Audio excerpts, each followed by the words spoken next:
Hi, this is Jeffrey Shank, a chartered financial consultant and the host of the Talk Money Show. I've been helping my clients for more than 30 years, and now I'm going to help you. Join us to learn about the financial issues that concern you the most. You'll hear from the experts on a range of topics, get some great ideas, and it's all designed to help you make more out of your money. So tune in to Talk Money right here on Eagle News Radio.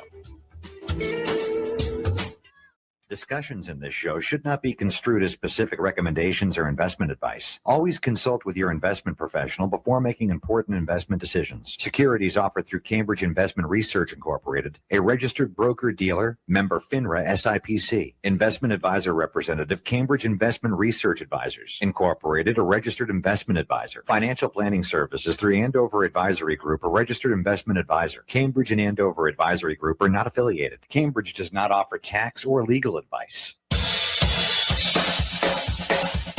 Good morning, Justin. I want to thank you for your hard work. The information is a big help, and I appreciate what you did. Enjoy the show. All right. Thank you. Okay, that's great to know. Thank you for the information. You're very welcome. Okay, Justin. Okay. Thank you very much. You're very welcome. You're right on the money there, Jeff. How are you doing this morning? Thank you. Well, those are good questions. Hopefully that helps. Yes, thank you so much. You're very welcome. You're going to hear stuff here that you don't hear anywhere else on radio. And you don't forget it.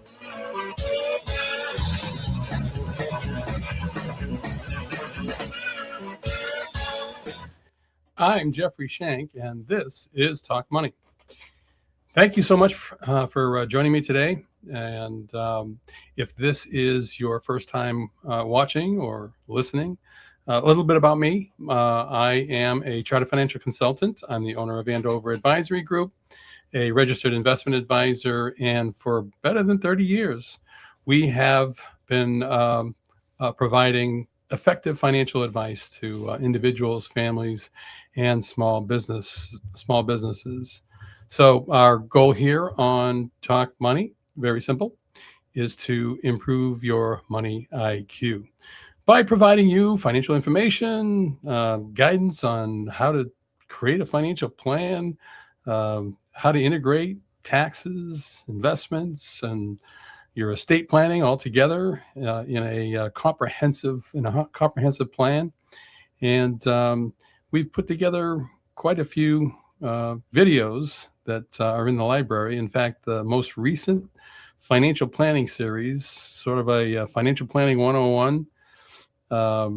We started with, we ended with how to set goals. Unfortunately, should have been the first in the series. But how to set goals, how to pick a financial advisor. We started with building an emergency fund, get into investing, insurances. It's all there. So please check out the library. We've got a couple of good things to talk about today, specifically an area where. Before I continue, Luke, just this past weekend was our 30th anniversary of Andover Advisory Group. So how was the celebration? Woo-hoo! Do you have a cake? No cake. No cake. No cake. Very subdued. Congratulations. Celebration, but yeah. Thank you. And so, where was I going? Oh, yes. This is an area that we have that has been very confusing to a lot of people, including financial advisors, I must say. And every time the question comes up, I always have to go back and reread the rules. Okay. And what I'm talking about is the rules regarding IRA accounts or retirement accounts, generally speaking, when someone dies. And if you are the beneficiary and what your options are as the beneficiary. And so what we're going to do is we're going to talk about these inherited retirement accounts. And that could include inheriting an IRA or an employer-sponsored retirement plan like a 401k, right? It usually occurs during a difficult period and can create important financial and tax decisions. And I would say that no person has the very same set of circumstances. So this becomes a very individualized decision. I don't think there's any rule of thumb for anybody in these circumstances because there's so many different variables. Yeah. And so one of the most important themes throughout our discussion is that the way inherited assets are distributed can significantly affect taxes, right? So the timing of withdrawals may determine how much income is reported in a given year and whether a beneficiary moves into a higher tax bracket. And so we will explain the various beneficiary classifications, what the distribution options are, and planning considerations that may help beneficiaries preserve more of their inheritance while remaining compliant with IRS rules. Number one, you always want to be compliant with IRS rules. You don't And we want kid to all the time, but this sounds like a poster child of don't try this at home. Oh, this, I got to tell you, that try asking some AI engine, you're gonna get a lot of different answers. I'm not saying that you can only do this with a professional, but I would say you really need to consult with a professional when it comes to making these decisions, because sometimes the decision that you make is irrevocable. And so you may have overlooked an opportunity, but now it's just too late. I'm sorry I interrupted you. No, it's very difficult decisions, and the stakes are high, and bad decisions can cost a lot of money. Yeah, in this particular case, thousands of dollars, really. Yeah, because the average person has a lot of money accumulated in their IRA account, and if they haven't spent it all before they passed away, they're giving that to some beneficiary. Somebody is inheriting that IRA, and it could be a substantial amount. In fact, a client came to see me. Unfortunately, husband passed away, and she didn't realize that he actually had. She knew he had a 401k. She didn't know how much money was in it because they kind of had their assets separated. So she never saw his account. Yeah, and she didn't think there was a lot of money in there, but as it turns out, surprise, pleasant surprise. So, the first, probably the most important thing is to. Oh boy, already it's complex. By the way, if you want a copy of this chart, just reach out. I'm happy to. In fact, there's two charts here that would be helpful to you. Just reach out. I'd be glad to copy it and send it to you. But here's the here's the flow chart for a beneficiary. And the first step, right at the very top there, is to identify who you are. What is your classification? Because your classification determines whether special distribution options are available and how much flexibility you have regarding taxes and withdrawal timing. For example, surviving spouses and certain eligible designated beneficiaries, we're going to use the acronym EDB here, often have more opportunities to extend tax-deferred growth than non-spouse beneficiaries. And so because the tax consequences vary dramatically by classification, understanding your status before taking any action is critical. So a mistake made early in the process can eliminate options, as I mentioned before, that cannot later be restored. So let's talk about the different classifications of beneficiaries. So we're going to start with the EDB, eligible designated beneficiary. I think you flipped ahead. You might want to go back one. What did I do wrong? I think you flipped a slide ahead. Did I? There we go. No, I don't think so. So I think what you're saying is that I should be, notating these with my comments, but that's not necessary. That's not the way this was designed. All right, I do. No, it's okay. I do appreciate you keeping an eye out for me, though, Lou. Trying. So we're going to start with eligible designated beneficiaries. I can back up and show you where it is on the chart, right? So there they are, right there. Number one, EDBs, eligible designated beneficiaries. Now we can go back and forth. We have that capability. We've got the technology. Thank God. Eligible designated, and by the way, designated beneficiary is what it says. You are named in the beneficiary arrangement on the retirement account. Okay. Yep. Okay. So eligible designated beneficiaries receive the most favorable treatment under current inherited IRA rules. This group includes surviving spouses, minor children of the deceased, disabled individuals, chronically ill individuals, and certain beneficiaries close in age to the deceased. So, from a tax planning perspective, and by the way, I'm going to get into each and every condition and each and every option here, but just to give you a general overview of how this works. And again, as I said before, it's very individualized. So, this is something where I could sit here. We could talk for hours about this, I can right? imagine. So I'm just going to give you an overview. And if you don't know if you've inherited an IRA and you're not sure of this, give us a call. Yep. And so from a tax planning perspective, surviving spouses, though, generally have the greatest flexibility. So, for example, a spouse may transfer the assets to a personal IRA. They can actually make that IRA, if they've inherited from their spouse, they can make it their own. Okay. It's not always the right thing to do. Just want to say that. And unfortunately, a lot of advisors or financial institutions, they don't really get into this, and they just automatically transfer it. And it may not be the worst possible thing, but it could be a bad option, right? So they can transfer the assets to a personal IRA. They can open an inherited IRA. So that'd be different than making it your own, putting your name on it, basically, right? They are allowed to delay certain distributions depending on their age and circumstances, which gives them potential tax saving strategies.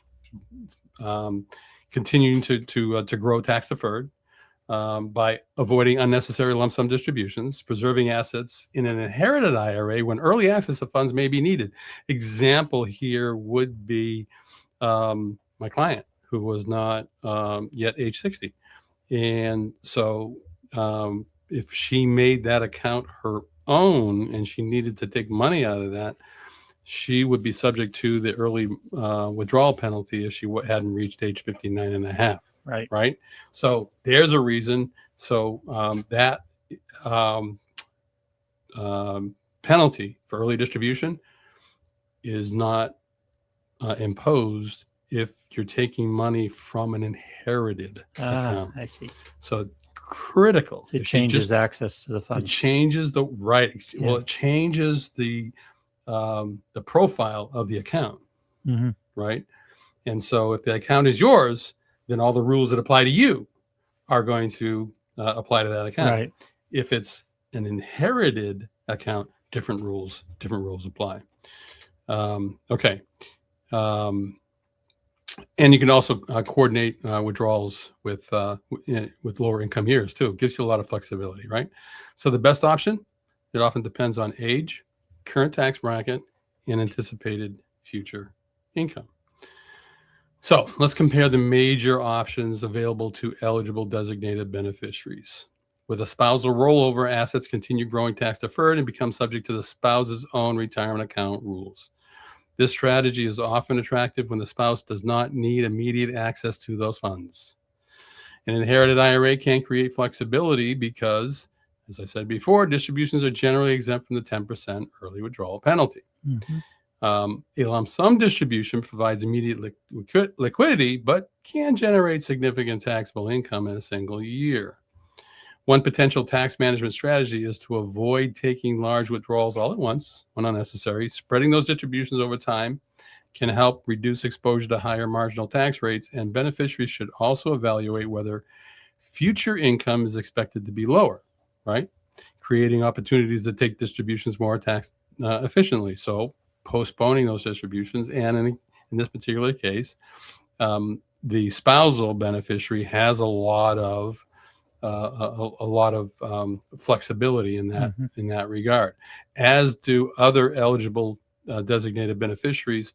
But those other non-spousal eligible designated beneficiaries are not necessarily allowed to roll it into their own name. That's the one thing that the spouse inheriting an IRA can do that other eligible designated beneficiaries cannot take advantage of.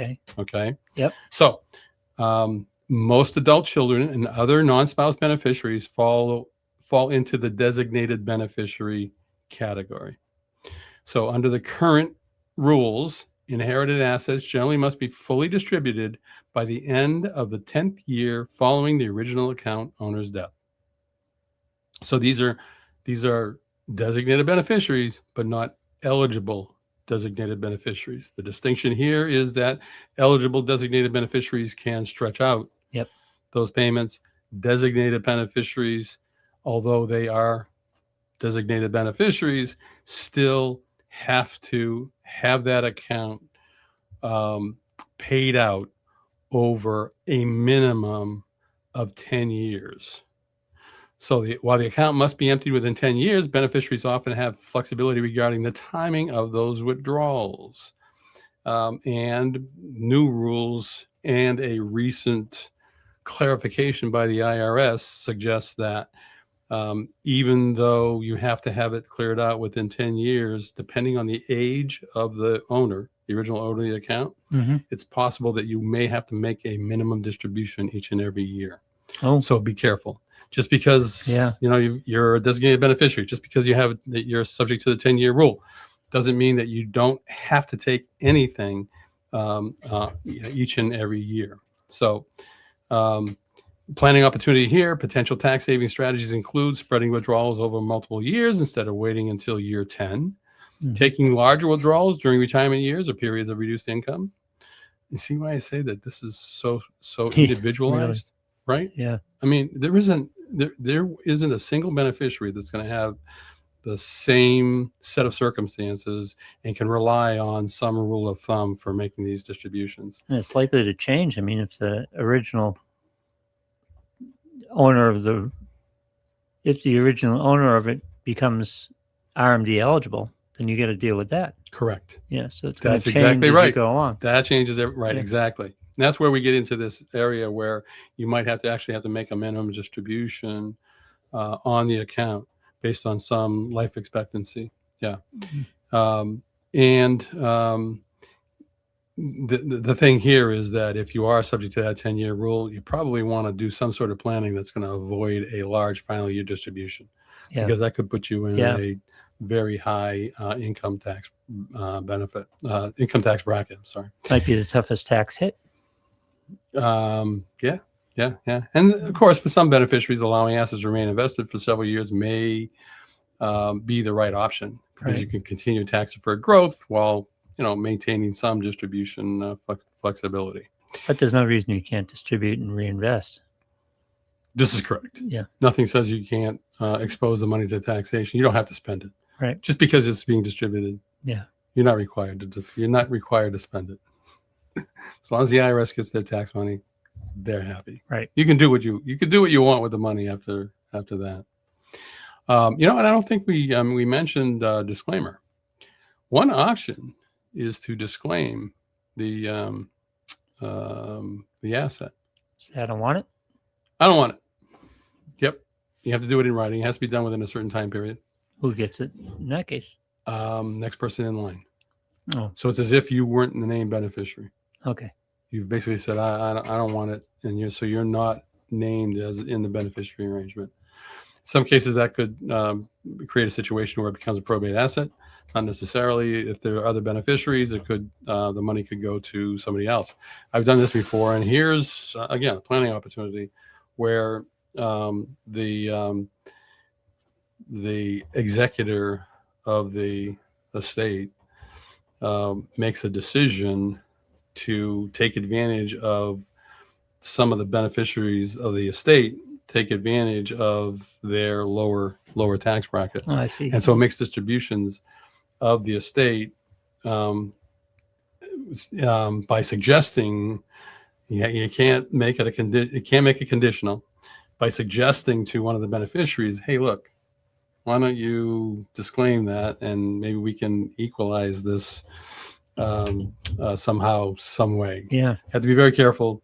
Yeah. Can't be any agreement. Disclaimer has to be. We never had this conversation. We never had this conversation, but it is a planning opportunity where you can take advantage of some of the beneficiaries, or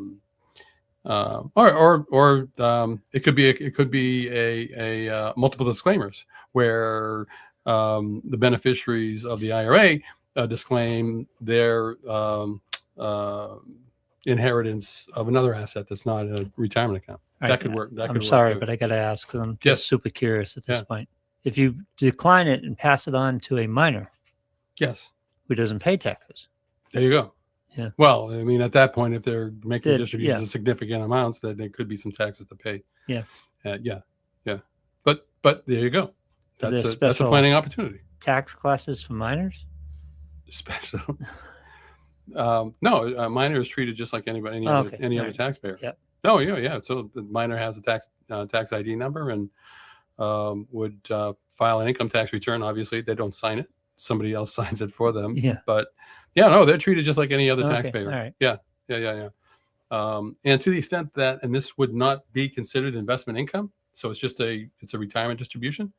But if there was some investment income involved somehow, some way, as part of their overall income, taxable income, it's potentially the parents who are going to have to pay some of the taxes on the investment income portion I see. at their Okay. tax rate, or the child has to pay at the parent's tax rate. Again, Yeah. highly individualized, super Again, complex. Yeah.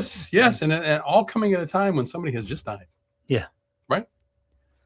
Oh, yeah. So the time period on this is brief. You get terms of making decisions. You have to make decisions. Yeah. You have to make decisions. And by the way, retirement plans, qualified retirement plans, employer-sponsored plans work similarly. A little bit different rules, and a lot of times the plan itself will dictate how you can inherit that particular account. So let's see. Oh, here we go. Yeah. Now we're into it. So you decided to name your trust, or you just say, hey, I want to make the beneficiary of my retirement account my estate. Yep. Could be a big mistake. Hmm. Okay. So when a trust or estate is the named beneficiary, the executor or trustee becomes responsible for managing distributions. The applicable distribution schedule depends on several factors, including whether the deceased had reached required minimum distribution age, Mhm. RMD age, right? Tax planning then becomes more complex because trusts typically reach higher federal tax rates at much lower income levels than do individual taxpayers. Consequently, trustees frequently work with tax professionals to evaluate the timing of distributions, determine whether distributions should remain in the trust or pass through the beneficiaries. Potential planning opportunities include coordinating distributions over multiple years rather than distributing all the assets immediately, if you can do that. Terms of the trust would dictate, and again, the terms of someone's will might also be a factor there. Evaluating whether beneficiaries may be in lower tax brackets than the trust. Managing distributions in accordance with trust provisions and overall estate objectives. The most important thing to remember here is that the 5-year life expectancy rule comes into play. And it is not, hey, you got to have it all. Is that how it works? Oh, see, again, I have to go back and look at the rules. I have to go back and look at Yeah. the rules. I think that way it works is it's 0 to 5, right? So you can take it all out, or you can wait for 5 years, or you can take it out ratably over the course of time. But it all has to be distributed within 5 years. Remember, I said eligible designated beneficiaries have a 10-year Yep. rule. Trusts and estates, even though ultimately the beneficiary might have been somebody who could have been a designated beneficiary, all of a sudden you got to get that money out of there in 5 years. So I would be very cautious about naming your trust, revocable or not, as the beneficiary of your retirement accounts because of that 5-year rule. Now, Mhm. having said that, there is a way where you can actually look through the trust, potentially the will, to the beneficiaries of the estate or the trust, and consider them as designated beneficiaries. The rules are very tight. You want to be Yeah. careful. Probably the best the best thing to do is not to name a trust or estate as, but it does occur. And if the trust is properly Managed. drafted, Yeah. it can work. So it's not something you can't do, but you want to make sure that whoever you're working with has drafted the language in that trust appropriately, so that you get to stretch out those distributions for as long as possible, including naming your spouse as the beneficiary, primary beneficiary of a trust. All right, so no single strategy is best for every beneficiary. Several factors should be evaluated together. Tax impact, timing of distributions affect taxable income, potentially tax brackets. RMDs, missing RMD obligations can trigger penalties. So you want to make sure that you're making those minimum distributions each and every year. Current and future income. Beneficiary expecting lower income in future years may benefit from delaying certain withdrawals when permitted. Investment horizon, right? Longer investment horizons may favor strategies that preserve tax-deferred growth. Estate planning goals. Consider how today's decisions affect your future heirs and the beneficiaries of that account. Charitable giving. We didn't even talk about that, right? So you could name as beneficiary of your retirement account a charity. Now, a charity is considered an entity. That entity would be subject to minimum distribution rules, obviously, but of course, the charity would want to get their hands on that money sooner rather than later, and they don't have to pay income taxes. True. They don't have to pay income taxes on it. Yeah, so it's a way to meet your charitable your charitable inclinations, at least by the time you pass away, right? They're always for beneficiaries. Is there always one, or can it be distributed percentage-wise? It can be distributed percentage-wise. With different rules. 100 designated beneficiaries, and each one would have its own class. Each one would have its own classification. Yeah. So 50 of the 100 could be eligible designated beneficiaries. I know I went crazy. So you could have 4 beneficiaries, 25% apiece as primary beneficiaries. 2 of them could be eligible designated beneficiaries. 2 of them could be designated beneficiaries, or one could be a charity, or not eligible. I mean, not designated beneficiaries. Yeah. Right. Yeah. And it could be a charity. Yeah, exactly. Yeah. Right.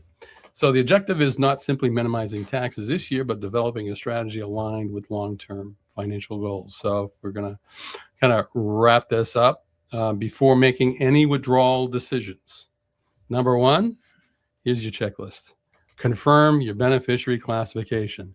First and foremost, the most important thing you can do, because that's going to determine that's going to determine what the rules are for you as a beneficiary.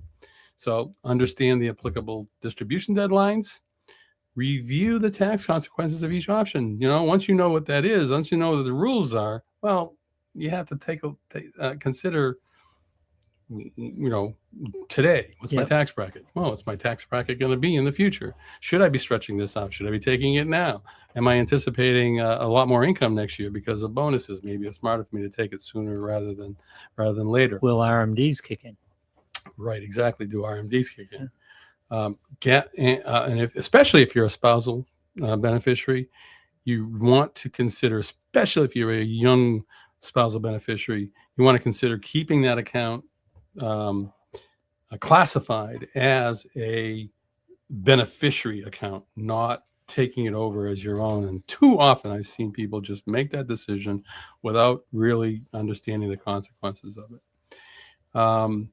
Review the tax consequences of each of your options, gather all the necessary account documentation, and probably the most important thing, consult a qualified tax or financial professional before you make any decisions. And so one of the most valuable exercises is to create a multi-year distribution plan rather than focus solely on the current year. For many beneficiaries, careful planning can help reduce annual tax burdens, avoid unnecessary penalties, preserve tax-deferred growth, improve long-term financial outcomes. And finally, the 3 most important takeaways here are: know your beneficiary type, know your distribution timeline, and consider the tax consequences before making a single a single distribution. Because a thoughtful strategy can help preserve more of the inheritance while supporting future financial goals. And I just say that an inherited retirement account is more than just a financial asset, because with careful planning, disciplined distribution decisions, and appropriate professional guidance, beneficiaries can often preserve a larger share of the inheritance while honoring the legacy of the original account owner. And we didn't even talk about Roth IRA accounts, which have a whole I'll bet. different, well, similar but different set of rules. So everything that we talked about today was all about those traditional IRAs, those pre-tax contributions, pre-tax growth that would be inside your qualified retirement plan. We didn't even talk about Roth, and that's a subject for another day. So, yeah, have any questions about that? We'd be glad to help out. And if you see me, if we're sitting together and you ask a question about your beneficiary options, and I say, "Hang on a second," and I open up the book, yeah, it's just the way it is. Yep. It's just so Oh, and we didn't even. If you find it complex, it must be. How about this? Yeah. How about second generation beneficiaries? So, you inherited an IRA account. Yeah. You pass away. Oh God. Another set of rules. Oh my! Oh, it gets so complex. Wow. Depends on how old you were, how old the original beneficiary was. Did you start taking? Were you subject to minimum distribution? Oh, it gets crazy. Can imagine. Yeah. So, if you just inherited an IRA account or a retirement plan as a second generation, the beneficiary, yeah, you definitely want to get professional help. Yeah, and I don't mean the therapeutic kind. All right, so feel free to reach out. We're glad to discuss your situation with you. You can use the toll-free number or send me an email. It's jeff@talkmoneyradio.com. Be glad to hear from you. Or you can just send us. You can use the platform's direct messages and get us a message that way as well. All right. So hey, look, I can hear the music. You're way ahead of me. So we do have a Ask Jeff question. But before we do that, let's just take a quick break.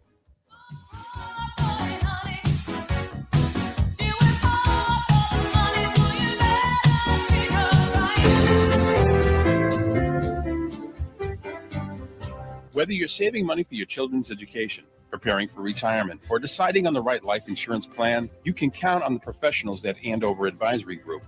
Established in 1996, our company is responsible for providing financial planning services to individuals seeking sound financial advice.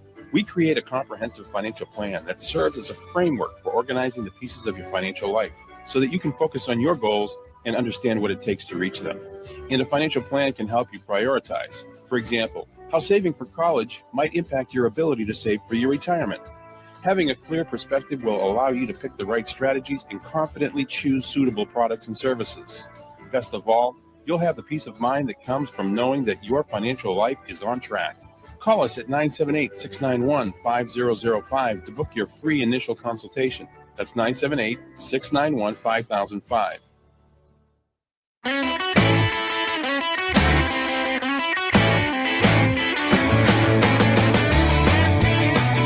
Hey, welcome to our Ask Jeff segment. That's where we take a question that has come up recently. I think it might apply to other people as well. So try to answer that question here on Talk Money. And so today's Ask Jeff question is this. I saw an ad on one of the financial networks for a high-yielding real estate investment.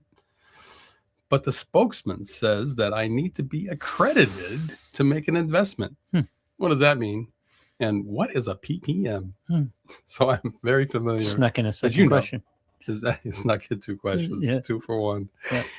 So as you know, I pay attention to the financial news on a daily basis, all day long when I'm not engaged with a client. So I'm familiar with this one, and it was interesting because when they first started advertising this, I saw some issues with the ad that they really needed to fix, and I think the regulators finally Saw it too. they saw it too and said, "Oh, you need to do this and that."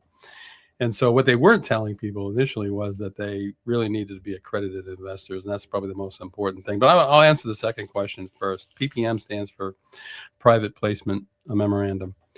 And so, Well, that cleared it up. yeah. So you can offer securities investments in securities, an interest in a business or an asset through the public markets, or you can offer it through the private markets. Okay. And they have different sets of rules.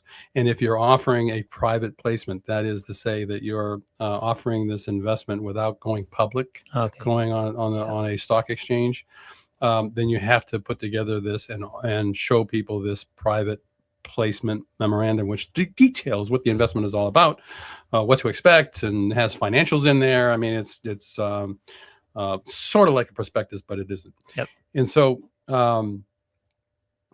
the thing about private placements is that, generally speaking, in a private placement, you have to be an accredited investor to make an investment in that particular security. And so here are the rules for being a accredited investor. So you have to have earned more than $200,000 a year, $300,000 for a couple filing jointly, right, for the past 2 years, with the expectation that you're going to be earning that much or more in the current year, right? So basically 3 years of making 200 grand or more, and you can be an accredited investor. Or Who's net issuing worth. this credit? Is this a government thing or No. the investors? No, accredited investors, not credit. It's Accredited. Yeah. you're accredited. Yeah. You know, you have basically they're giving you But again, to they're who? giving you a certification. They're giving you a degree. No. The company or the government? No. The government. Okay. The securities regulators Okay, say good. that All right. you, in order, so the issuer of that investment has to make sure that all investors meet the Gotcha. guidelines to make an investment. And Right. the most important one being an accredited investor, right? Okay. You don't have to have the income. You can have total worth. No, I'm saying total net worth, excluding your primary residence, of $1 million or more. Okay. Or hold specific professional financial licenses, such as Series 7, Series 65, or Series 82. In other words, you're an investment professional. Doesn't matter how much money you make, you can make an investment and be considered an accredited investor. Okay. Entities have different rules. I'm not sure about this particular person, but entities with total assets exceeding, like businesses or trusts exceeding $5 million, can be considered accredited. So if you're running a business, but you're only taking home 50 grand, but the business has $5 million in assets, you could make an investment through the business. Any business or entity where every single equity owner is already an accredited investor could also make an investment. And professionals like registered investment advisors automatically are considered accredited investors. So hope that helps. You definitely want to read the PPM before making any investment. It will put you to sleep, I'm sure. But usually there's a summary that will give you the highlights. Then you definitely want to read that over and ask questions before you make an investment. And make sure that you're an accredited investor before you actually make that investment, because they could actually reject your investment, or they could find out later on that you weren't accredited, and that could create a whole I can imagine. set of problems that you probably don't want to deal with. So, all right, so we'll have more Ask Jeff questions in the future. In the meantime, please remember, good sound advice is much better than advice that simply sounds good. Thanks, Luke.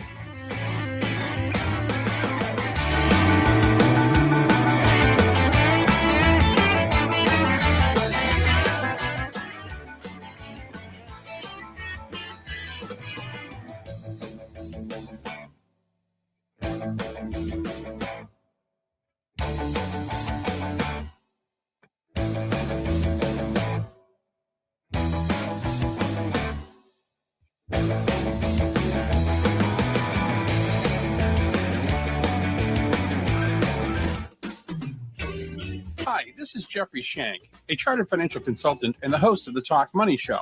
I've been helping my clients for more than 30 years, and now I'm going to help you. Join us to learn about the financial issues that concern you the most. You'll hear from the experts on a range of topics, get some great ideas, and it's all designed to help you make more out of your money. So tune in to Talk Money right here on Eagle News Radio.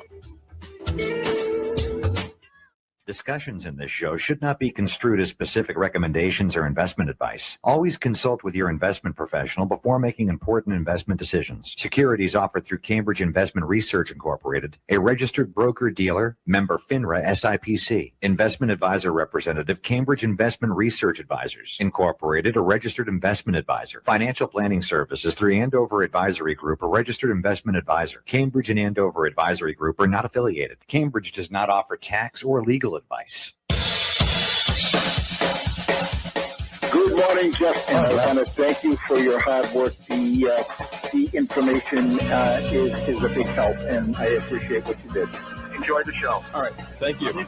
Okay, that's great to know. Thank you for the information. You're very welcome. Okay, Justin. Okay. Thank you very much. You're very welcome. You're right on the money, Jeff. How are you doing this morning?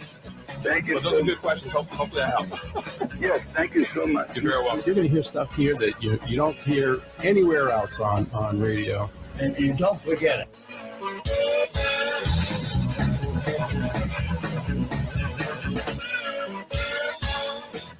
I'm Jeffrey Shank, and this is Talk Money. Welcome to the show. Thank you for joining me today. If this is your first time watching or listening, let me take a moment to introduce myself. I am a chartered financial consultant. I am the founder of Andover Advisory Group, and for more than 30 years now, we have been providing effective financial advice for individuals, families, and small businesses. And my goal here on Talk Money is to help improve your money IQ. So we do that by offering information about various financial planning issues, topics, anywhere from taxes to investments, insurance, estate planning, how to protect your money from the nursing home. And we've actually developed quite a library of topics. So please check that out if you have some interests that maybe we haven't talked about just recently. Good morning, Lou. How are you today? Doing very well. Is it morning or is it afternoon? I don't know. I'm a little. It's afternoon right is now. it afternoon? Okay. It's okay. Seems like I've been here for a while. So anyway, Oh, it's quite an episode, the last episode. So. yeah.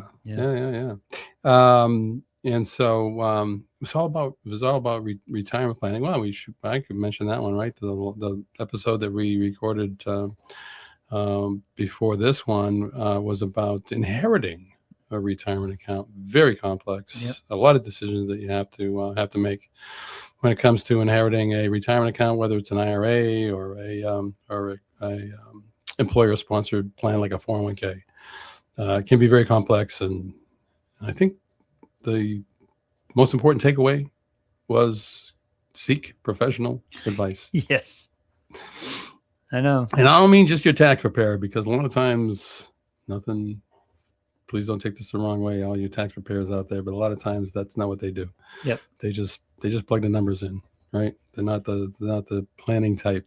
A So lot of decisions to be made. yeah, Mistakes are costly. very, very costly. So we're going to continue our discussion of retirement plans today, though. Okay. And we're going to talk about something that I get very excited every time I talk to a business owner about retirement plans. And one of the areas that we do at Andover Advisory Group, we do work in is helping business owners to set up qualified retirement plans, and it can be a benefit for themselves and also for their employees. And the rules are very complex. And if you know how to take advantage of it, though, it can be a huge tax savings and can really help to maximize your future retirement wealth. So the type of plan that we're going to talk about today, though, is sort of unique and not something that everybody would be looking to do, but it's called the defined benefit plan. So a lot of successful professionals find themselves in a familiar situation. They're earning substantial income, paying significant taxes, and realizing they may not have accumulated enough retirement assets to maintain their desired lifestyle in retirement. The good news here is that defined benefit plans can provide an opportunity to accelerate retirement savings while simultaneously reducing current income taxes. And so we're going to look at who benefits the most, how these plans work, and why they're experiencing a resurgence among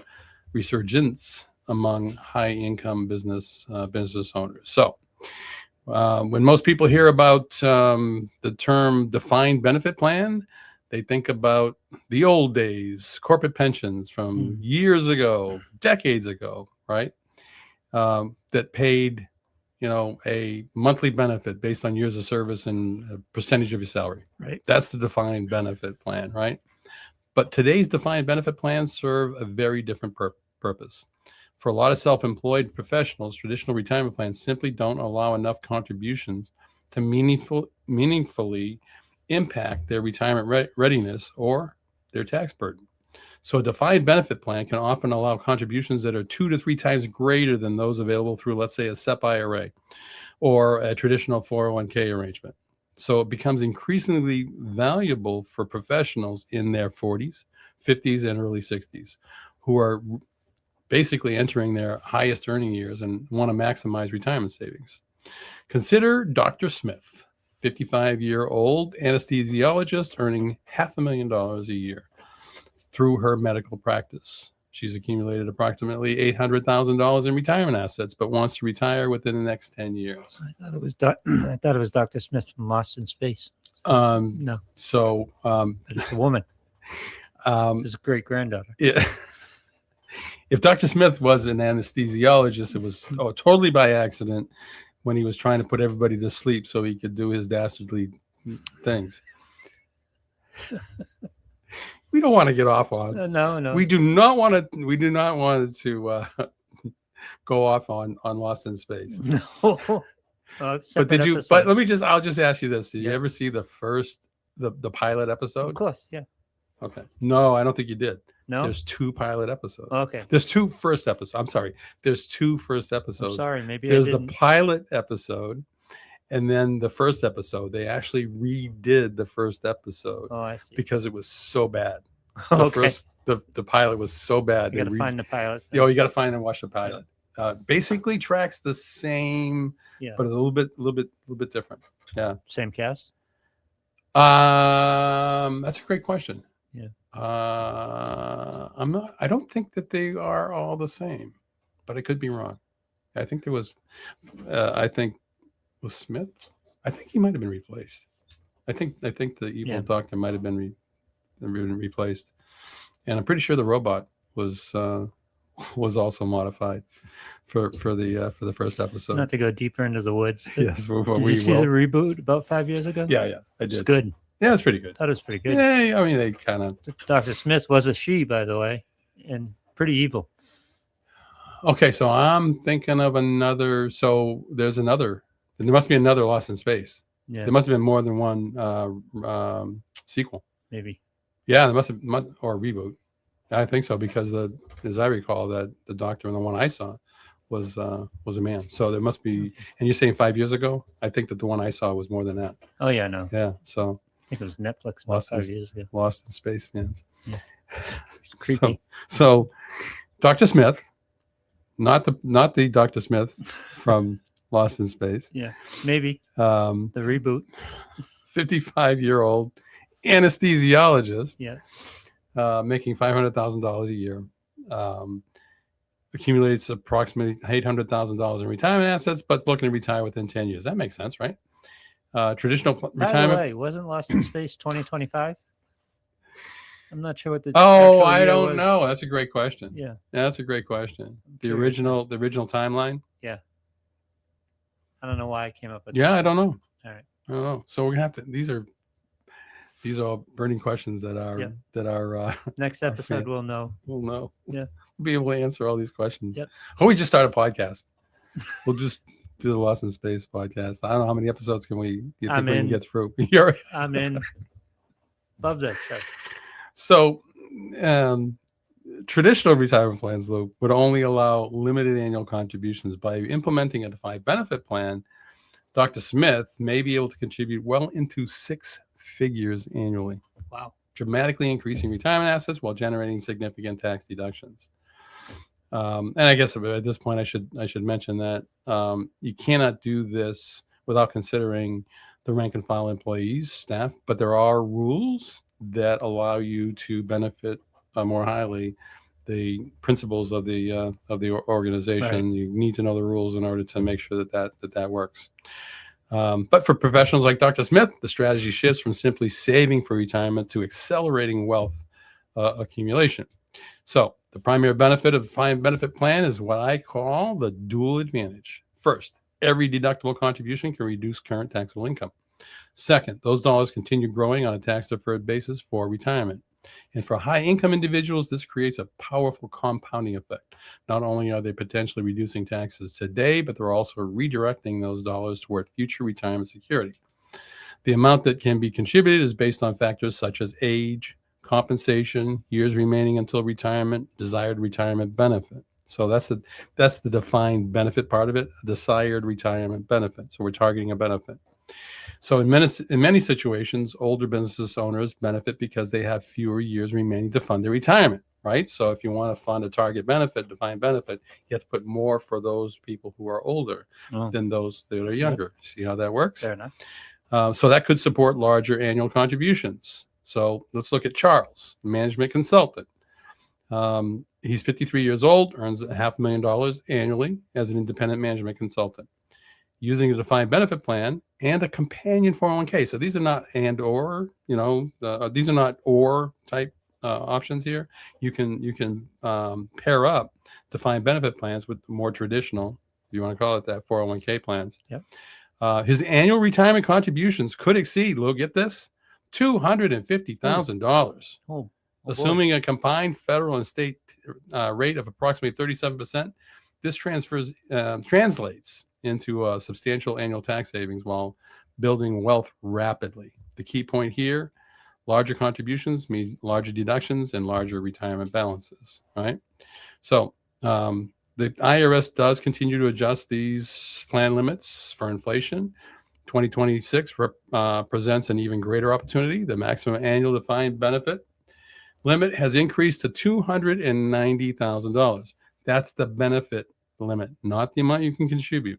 okay. That's the benefit limit. So we can create a retirement benefit up to a maximum of $290,000 for a participant in the plan.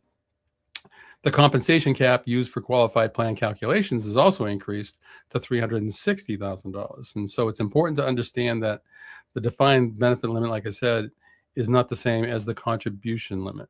Contributions are actuarially determined based on providing that future retirement benefit. As a result, eligible business owners can often contribute significantly more than what is available through defined contribution plans alone. Let's look at a 60-year-old business owner. We'll call him Jeff. Suppose Jeff is an attorney earning $400,000 per year and plans to retire at age 67, so in 7 years. Mm-hmm. Because the retirement horizon is relatively short, actuarial calculations may support contributions substantially larger than those available through traditional savings vehicles. This creates a window of opportunity to dramatically improve retirement readiness while reducing taxes during peak earning years. So not every business owner is an ideal candidate, though. But for the right individual, the benefits can be extraordinary. Generally speaking, the best candidates share 4 characteristics. First, high earners.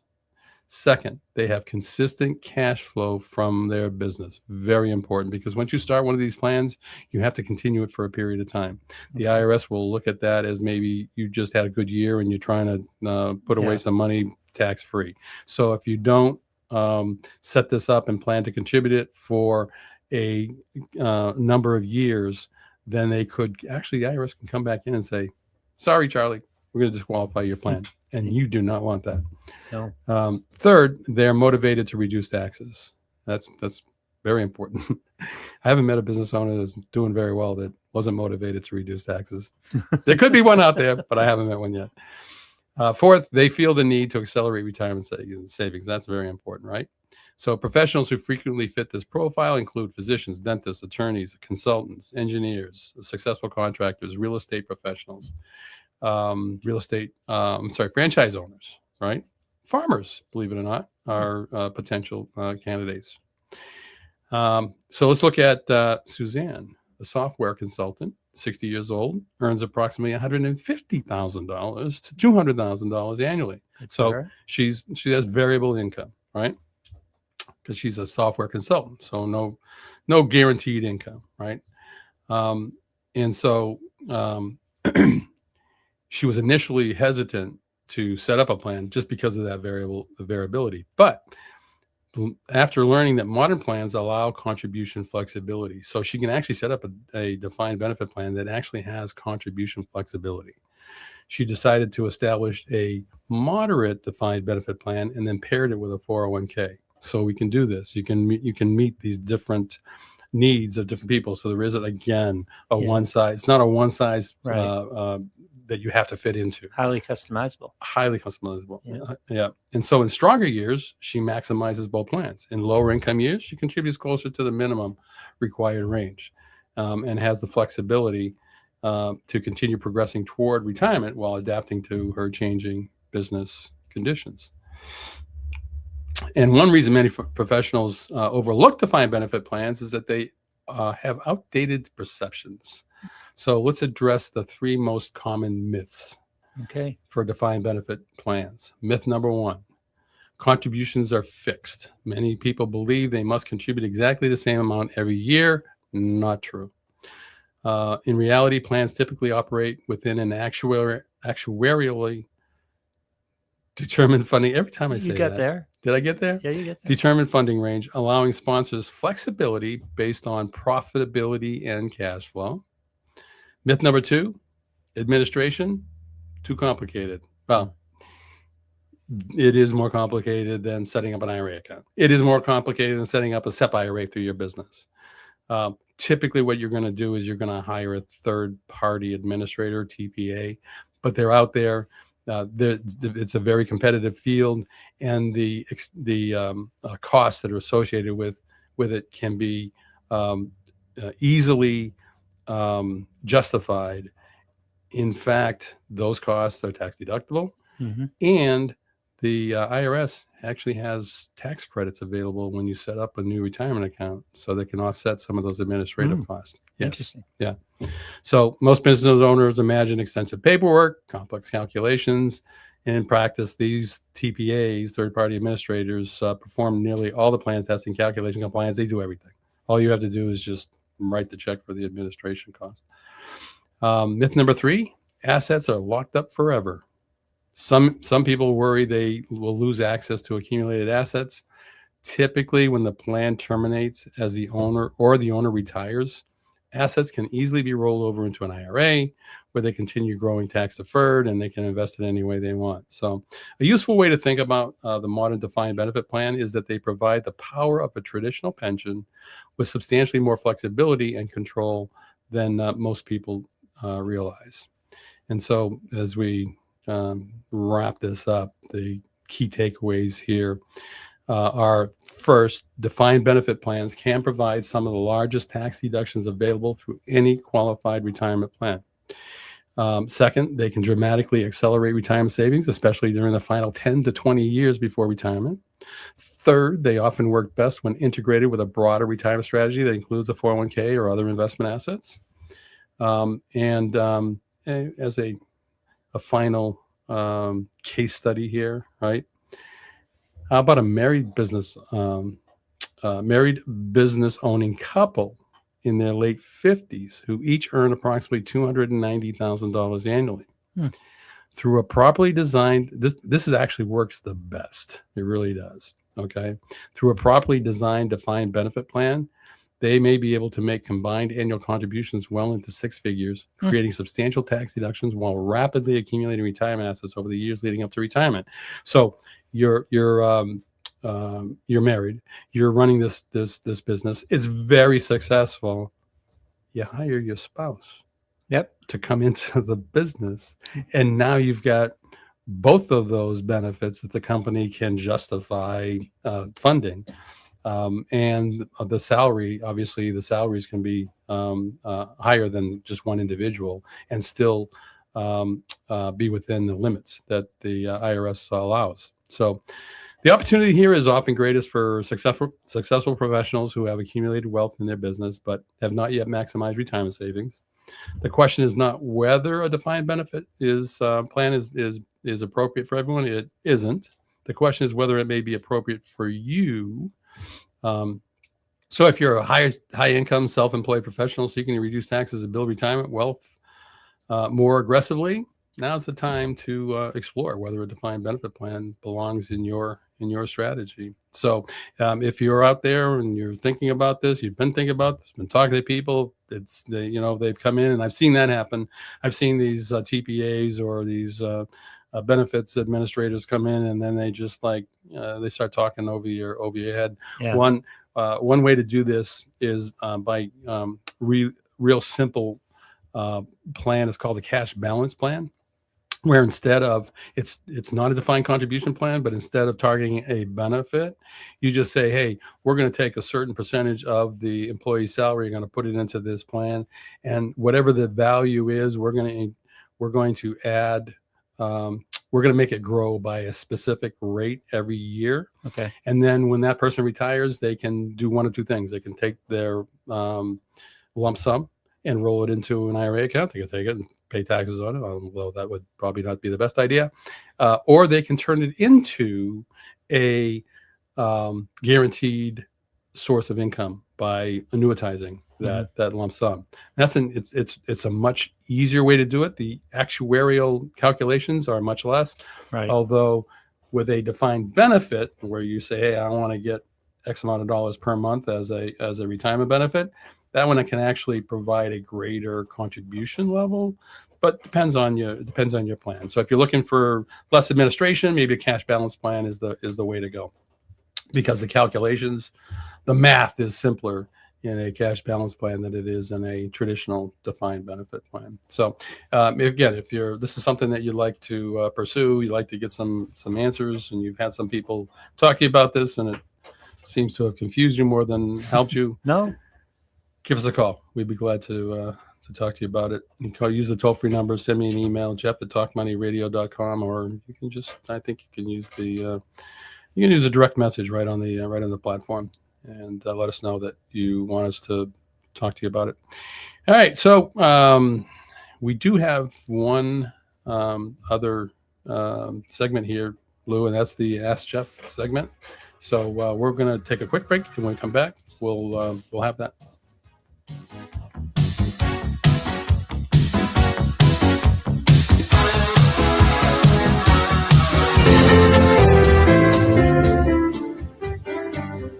Whether you're saving money for your children's education, preparing for retirement, or deciding on the right life insurance plan, you can count on the professionals at Andover Advisory Group. Established in 1996, our company is responsible for providing financial planning services to individuals seeking sound financial advice. We create a comprehensive financial plan that serves as a framework for organizing the pieces of your financial life so that you can focus on your goals and understand what it takes to reach them. And a financial plan can help you prioritize. For example, how saving for college might impact your ability to save for your retirement. Having a clear perspective will allow you to pick the right strategies and confidently choose suitable products and services. Best of all, you'll have the peace of mind that comes from knowing that your financial life is on track. Call us at 978-691-5005 to book your free initial consultation.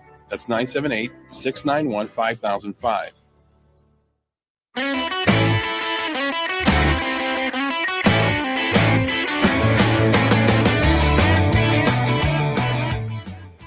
This is our Ask Jeff segment.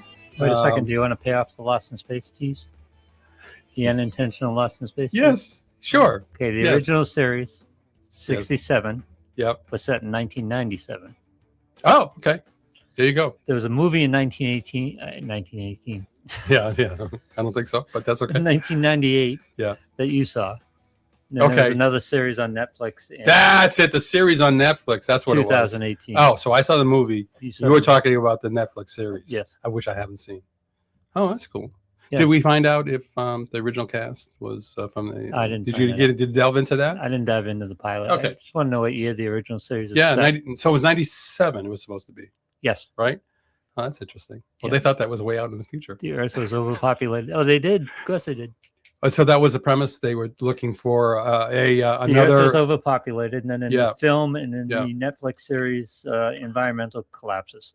But you know what? Back in the late '60s, remember the whole overpopulation Oh, sure. story? Remember that? Yep. Yeah, that's funny. Yeah. So they were looking for another world that could say sustain human life. Yep. Right. Yeah. Now go look for the original pilot tonight. Yeah. Try to find that. All right. So this is the Ask Jeff question. The question was not When was Lost in when was Space Lost in set? Space said. It became that. So, but these are financial questions that we like to highlight because we think that they might apply to other people. So, and maybe questions that you can't get AI to answer, or you just don't feel confident in the answer that you're getting from Chat GPT. All right. So today's question is: I own a condo in a warm climate. I rent the property using various services, including Airbnb. When I add up the income and expenses, I show a loss. My tax guy says that I can't deduct the loss due to passive activity loss limitations. Is he right? Is there anything I can do? All right. So let me just say that it's very possible that your tax guy is correct. Mhm. Very possible your tax guy is not looking at this the right way. Okay. Too. Okay. So let's just start with, and I want to be very careful here. Do not take this as tax advice. I'm just going to read the rules right from the IRS website. Okay. So under IRS rules, long-term rental properties are automatically classified as passive activities, meaning losses can generally only offset passive income.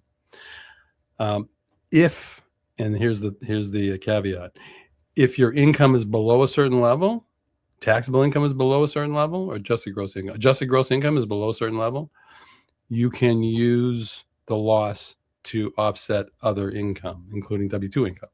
Okay. But once your income exceeds that level, you can no longer take the loss, and it gets carried over into future years, potentially indefinitely. Okay. However, short-term rentals with an average guest stay of 7 days or less are excluded from the definition of a standard rental activity. So short-term rentals. So this person is renting it sounds like, through Airbnb on a short-term basis, right? So very possible the circumstances here could allow this person to take the loss. So here's an important piece. You have to materially participate in managing the property. Then the losses become non-passive and can offset ordinary income like W-2 wages. So to bypass the loss limitations, your short-term property must clear two distinct hurdles under IRS guidelines: the 7-day rule, number one. The average period of customer use for the property must be 7 days or less over the tax year. How you calculate that? Easy. You just divide the total number of days the property was rented out by the total number of individual guest stays. Okay. Right? Yep. So you could have a stay of 3 days. You could have a stay of 10 days. Add them together, divide by two individuals. Now you're at less than 7 days, right? I think I did the math correctly there. Yes, you did.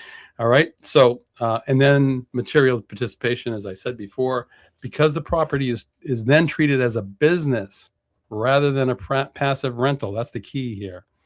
You have to prove that you're actively running it.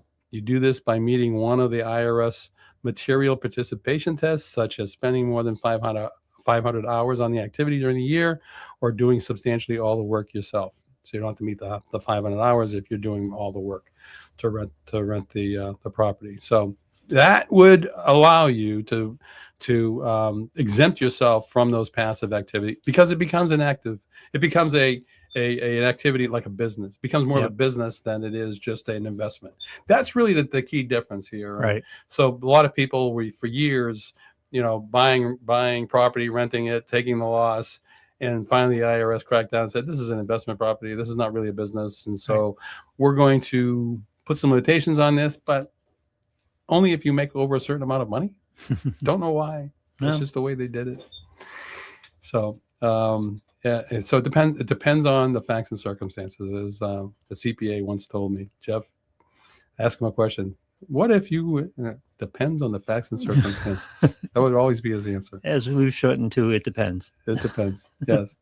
All right. So Does it matter if you spend time there yourself or? Oh yeah, it does. Yeah. Oh yes. That's a whole different set of circumstances. Yeah. No, if you're using the property for more than 14 days out of the year as a rental, of the rental days, you could actually you may not be able to take the loss under those circumstances. So if this client you stays can write off there all- you for a can- month or so, it's a snowbird type of thing. Right. Yeah. Yeah. But there's, so if you're in that position, give me a call. Manage it. I can. Yeah. There's some rules around that too that I'd rather not get into at this point. That Yeah. Could also, even though you're staying there, potentially would not be considered a day of personal use. That's the terminology that they use. A day of personal use. Okay. So more than 14 days or 14 days or more of personal use, and you can't take the loss anymore. But you can write off the expenses. Yep. You can take the expenses against the income up to zero. Right. Basically. Yeah. Okay.